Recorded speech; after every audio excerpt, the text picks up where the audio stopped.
All right, welcome back to Turn of the Century Literature, and we are now discussing industrialization. All right, as invention led to another and another and another, industrialization spread just as rapidly in turn of the century times. In the United States alone, the number of patents, a patent is what you are granted when you invent something. So it says, hey, I invented this, and now I have the rights to this invention. And if somebody else wants to make it, they have to license the rights for me or pay me, or both. Anyway, the number of patents granted for new inventions in 1837 was 435. And by the end of the century, that number had risen to a dramatic 25,527. Yeah. So from 435 to 25,527. That is humongous in the space of, what was that? 63 years? Yeah. So in 63 years, it went from basically a number that was 2% of 25,000 to the 25,000 number. So yeah. Dramatic increases. Just from 1898 to 1899 alone, the number of granted patents increased by a whopping 3,000. Yeah, so 3,000 new patents from 1898 to 1899. Contrast that to only 435 patents being granted total in the year 1837. So you can see how there is a tremendous difference in invention. Like it just exploded and took off towards the end of that century and just kept on going into the 1900s and beyond, 2000s. All right. So it is no wonder that the industrialization of the 1800s took off like wildfire during the turn of the century. With mass industrialization spawned by continued discovery and invention came the unfortunate worsening of blue-collar working conditions, both in England and the United States. Yes. So, people worked longer and longer hours for less and less pay as processes became more and more mechanized. So you would think that would mean the opposite, right? People have to work less time because we have more mechanization, which means life should be easier, right? Because we have more machines doing the work that people do.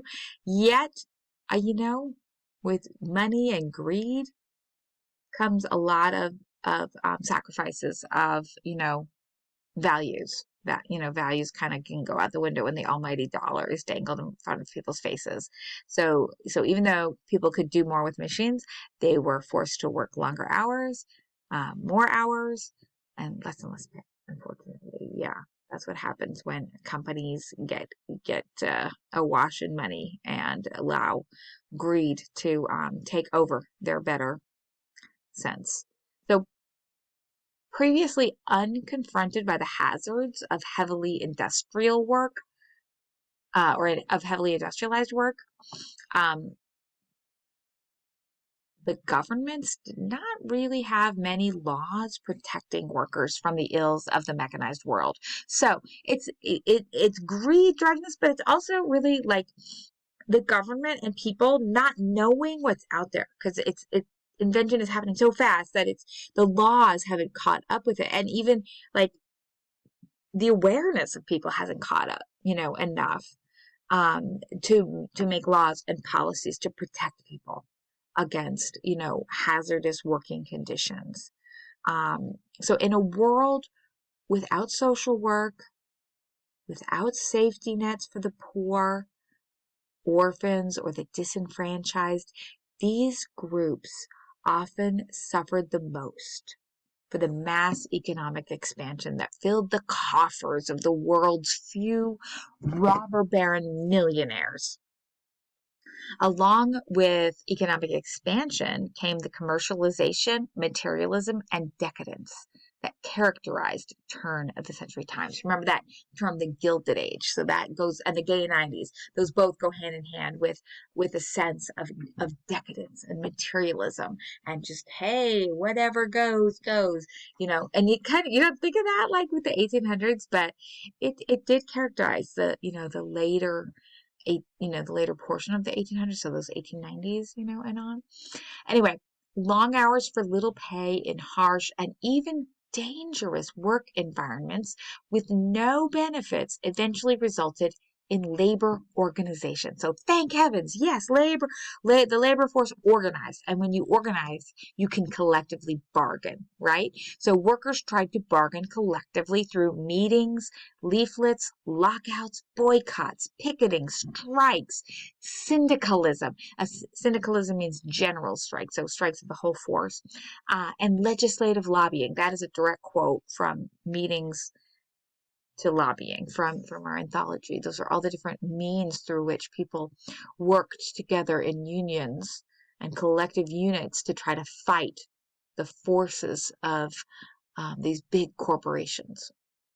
These seedlings of labor activism grew into what were later manifested in the early 20th century as trust busting, unions, collectivism, socialism, Marxism, and communism. So all of those concepts and ideologies came out of um, or they resulted from, they were retaliations against that kind of mass materialism that drove corporations to work people harder and harder and enrich the bosses or the owners of these corporations more and more. So you have this divide starting between the owners and the workers, and that's where you get ideologies like communism and socialism coming up, and Marxism, where they're like, you know what, workers of the world unite. We're going to fight these people that are making us work for such long hours and taking the majority of the profits and not paying us enough. So yeah, it's where the little guy wants to be looked out for, or looked after, and they're not. And so they form these unions, and the government gets very much into trust busting, which is like, we're going to break up monopolies. We're going to break these trusts of companies that, just have control of everything. And the little guy doesn't have the money to fight the big corporation. All right, so you have all of these seedlings being planted in the late 1800s, and they're growing even more in the 1900s. And you get the trust busting that Theodore Roosevelt was so famous for, and you have Marshall and all these other things that are happening to fight the greed of these corporations and the control they had over the workers who didn't have the money to hire fancy lawyers or try to get laws passed that would favor the corporation over the workers.